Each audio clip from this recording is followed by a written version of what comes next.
سے 1150 سال پہلے ابن طاہر نامی ایک سنی عالم دین نے کتاب لکھی، نام ہے بلاغات النساء۔ اس نے کہا صرف مردوں میں فصیح و بلیغ مرد نہیں گزرے بلکہ کچھ ایسی مستورات گزری ہیں ان سے بہتر کسی نے خطبہ نہیں دیا۔ ان مستورات سے، خواتین سے بہتر کسی نے خطبہ نہیں دیا۔ اس نے کہا سر فہرست، سب سے اوپر فہرست میں جب عورتوں کی مستورات کی فصاحت و بلاغت دیکھو گے تو فاطمہ کا خطبہ آئے گا۔ آج ذرا دیکھیں کون ہے بی بی، ان کی ذرا تھوڑی عظمت آپ کے لیے ظاہر ہو۔ کیا عظمت ہے جناب خاتون جنت کی۔ ایک جملے کو پیش کرنا چاہتا ہوں۔ جب کسی نے پوچھا نا امام جعفر الصادق علیہ السلام سے، پوچھا کہ مولا آپ کی دادی زہرا کا مہر کیا تھا؟ کہا لوگ کیا کہتے ہیں کیا تھا؟ کہا لوگ تو کہتے ہیں 500 چاندی کے سکے تھے۔ کہا یہ دنیاوی مہر تھا۔ کائنات میں ایک شادی ہے جو 2 بار ہوئی ہے، ایک مرتبہ فرش پہ اور ایک مرتبہ عرش پہ۔ عرش پہ خود خدا نے پڑھا ہے، ذمہ داری سے بات کر رہا ہوں۔ سفینۃ البحار میں اور بہت سی ہماری کتابوں میں سب جگہ لکھا ہے کہ خود امام کے الفاظ ہیں کہ عرش اعظم پہ خود خدا نے عقد پڑھا ہے جناب سیدہ کا جناب امیر سے، اور فرش پہ رسول خدا نے۔ اس لیے 2 نسلیں ہیں بی بی کی، ایک ہے عصمت والی، 2 نسلیں ہیں نا بی بی کی، ایک ہے ائمہ اہل بیت، دوسرے سادات کرام، ایک ہے عرشی ایک ہے فرشی، 2 نسلیں ہیں بی بی کی۔ اب وہاں پہ خداوند متعال نے عقد پڑھا اور کہا کہ علی زہرا کے مہر میں کیا دو گے؟ اب چھٹے امام بیان کرنے والے ہیں۔ کہا میری دادی کا تم نے فرشی مہر سنا ہے، عرشی مجھ سے سنو۔ کہا کہ ایک مرتبہ کہا یا علی مہر میں دیجئے گا پروردگارہ جو تو لکھے گا وہ جناب سیدہ کی مہر میں۔ تو خدا نے کہا کہ جنت کا 4تھا حصہ، زمین کا 3را حصہ۔ کہا جس کی چاہے شفاعت کرے، جس کی چاہے شفاعت کرے۔ کہا اور زمین کا 3را حصہ، کہا زمین کے 2 حصے پانی، 1 حصہ خشکی۔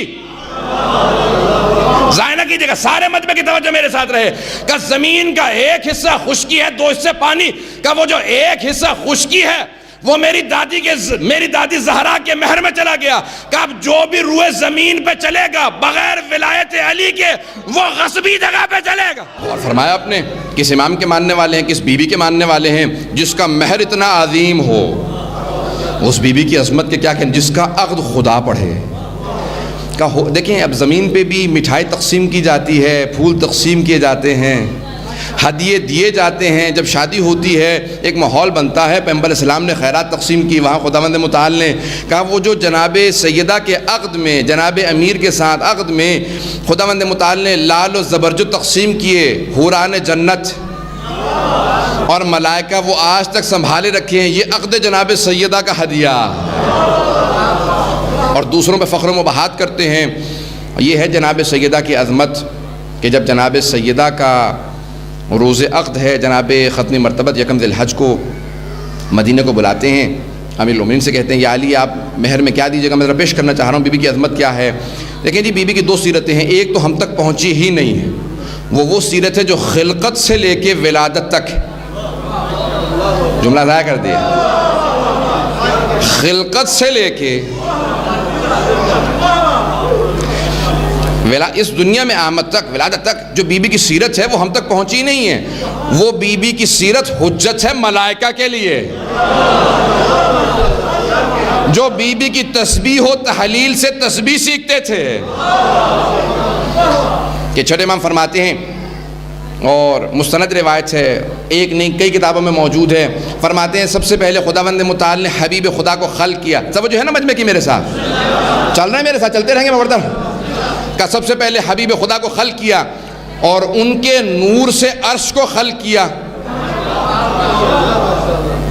چھٹے امام فرما رہے ہیں کہ سب سے پہلے رسول خدا کو خلق کیا، ان کے نور سے عرش کو خلق کیا، اور رسول خدا کا نور عرش سے افضل ہے کیونکہ عرش ان کے نور کے نتیجے میں، ان کے صدقے میں خلق۔ کہ پھر اللہ نے علی مرتضیٰ کو خلق کیا اور ان کے نور سے ملائکہ کو خلق کیا، فرشتوں کو خلق کیا۔ علی کا نور ملائکہ کے نور سے افضل ہے۔ ایک علی اربوں کھربوں ملائکہ، یہ ایک نور افضل ہے، سب سے افضل ہے، کیونکہ ان کے صدقے میں ملائکہ خلق ہوئے۔ پھر کہا کہ میری دادی زہرا کو خلق کیا، ان کے صدقے میں جنت کو خلق کیا، کہا میری دادی زہرا جنت سے افضل ہیں. کہا پھر حسن مجتبیٰ کے نور کو خلق کیا, ان کے نور سے سورج چاند ستاروں کو خلق کیا. کہا کہ اور جتنے بھی یہ سورج چاند ستارے ہیں حسن مجتبیٰ کا نور ان سے افضل ہے. کہا پھر حسین ابن علی کو خلق کیا اور ان کے نور سے جنت کی مخلوقات کو خلق کیا, اور جتنے جنت میں جانے والے ہیں ان کو خلق کیا. اگر کہیں نہ کہیں کوئی ذرہ آ گیا, کہیں ذرہ پہنچ گیا تو وہ حسینی ہو. اگر کہیں نہ کہیں تینت میں ایک ذرہ بھی آ گیا تو وہ حسینی بن گیا. یہ ہے حسین, یہ ہے پنجتن کی خلقہ.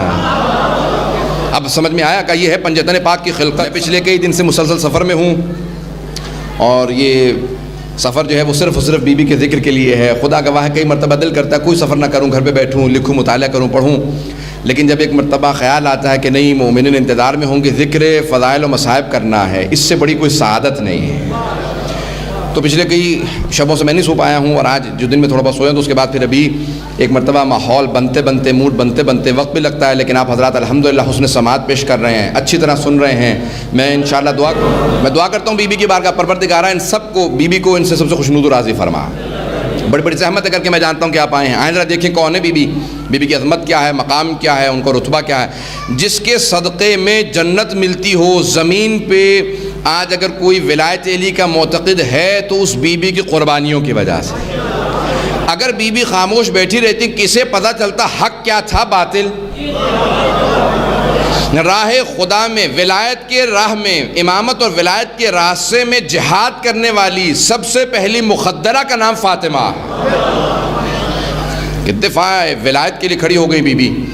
اور جب پوچھا گیا کہ کیا بات ہے, یہ جو ابن ابی الحدید معتزلی نے اپنے استاد سے سوال کیا, کیا بات ہے, جب بی بی نے مطالبہ کیا تھا فدق کا کیوں نہیں دیا گیا فدق. کہا کہ نہیں معاملہ فدق کا نہیں تھا, اگر فدق کا معاملہ ہوتا تو وہ حل کر لیتے, ویسے ہی بی بی سے کہہ دیتے حسنین کا صدقہ دے دیتی. مسئلہ فدق کا نہیں تھا. اس نے کہا پھر مسئلہ کیا تھا, جلدی سے اشارہ کرتے ہوئے آگے بڑھوں گا. اس نے ایک اپنے شاگرد کو استاد نے واقعہ سنایا. کہا کہ ایک کلاس میں کچھ بچے بیٹھے تھے, استاد نے ایک بچے سے کہا کہو الف. 5 برس کا 6 برس کا بچہ تھا, اس نے الف نہیں کہا. استاد نے دوبارہ کہا, جب تیسری مرتبہ کہا نا الف اور بچے نے جواب نہیں دیا تو اس نے تھپڑ مارا, کہا کہ تمہیں الف تک نہیں آتا, اتنے نالائق. آگے بڑھ گیا. ساتھ والے نے کہا کہ کیا بات ہے, واقعا تم اتنے ہی نالائق ہو, اتنے دنوں سے استاد سکھا رہا ہے الف بے, تمہیں الف ہی یاد نہیں ہوا. اس نے کہا نہیں الف بھی یاد ہے, بے بھی یاد ہے, تے بھی, سے بھی, جیم ہے, خے, سارا یاد ہے, یہ تک سب یاد نہیں پہنچے. سارے مجمع کی توجہ چاہوں گا. کہا الف سے لے کے دال زال تک یاد ہے, لیکن یہ تک سب یاد نہیں ہے. اگر میں کہتا نا الف تو وہ یہ تک مارتا ہوا لے کے جاتا. اس نے کہنا تھا یہ تک چل. میں نے کہا الف ہی نہیں کہوں گا تاکہ نہ بے کی نوبت آئے نہ یہ کی. پتہ نہیں واضح ہوئی نہیں, بات واضح ہوئی. اس نے کہا کہ تجھے سمجھ نہیں آیا. ابن ابی الحدید معتزلی استاد نے کہا کہ تجھے سمجھ نہیں آیا, بی بی نے فدق نہیں مانگا تھا, فدق ابتدا تھی, فدق الف تھا, خلافت یہ کا سلسلہ رکنے والا نہیں تھا. بی بی وہاں حق و باطل کی پہچان کرانے آئی تھی. سب سے بڑی مجاہدہ راہ خدا میں جہاد کرنے, ولایت کے راہ میں سب سے بڑی ولایت و امامت کا دفاع کرنے والی بی بی کی عظمت آج سننے آئے ہیں آپ. جہاں پہ مرد خاموش ہو کے بیٹھ گئے تھے, حکومت سے ٹکر کوئی نہیں لیا کرتا. آج ولایت کا دھم بھرنے والوں سے ایک سوال کروں گا, پاکستان میں حالات دیکھ لیں. جب حکومت اور جب بڑے پیمانے پہ کام ہونے لگے تو اکثر لوگ خاموش ہو جاتے ہیں, جبکہ پاکستان میں اتنی بڑی ہماری آبادی, اس زمانے کے بہت سے لوگ خاموش ہو گئے. یہ مت سیکھیے گا, کبھی بھی ظالم سے, ظلم سے یہ خاموش ہونا مت سیکھیے گا. خاموشی نیم رضا ہے, ظلم پہ خاموش رہنا نیم رضا ہے. جناب ابو ذر مزاج بنے, جناب سلمان مزاج بنے, عمار مزاج بنے. جو چند افراد کھڑے رہے امیر المومنین کے ساتھ وہ یہی افراد تھے. باقی سب کہا نہیں حکومت سے ہم لوگ ٹکر نہیں لے سکتے, خاموش ہو گئے. یہ نہیں تھا کہ جانتے نہیں تھے, جانتے بھی تھے, مانتے بھی تھے کہ حق ان کے ساتھ ہے, لیکن حکومتوں کے مقابلے میں نہیں آ سکتے. لیکن میری لاکھوں روح قربان ان بوڑھے صحابہ پہ.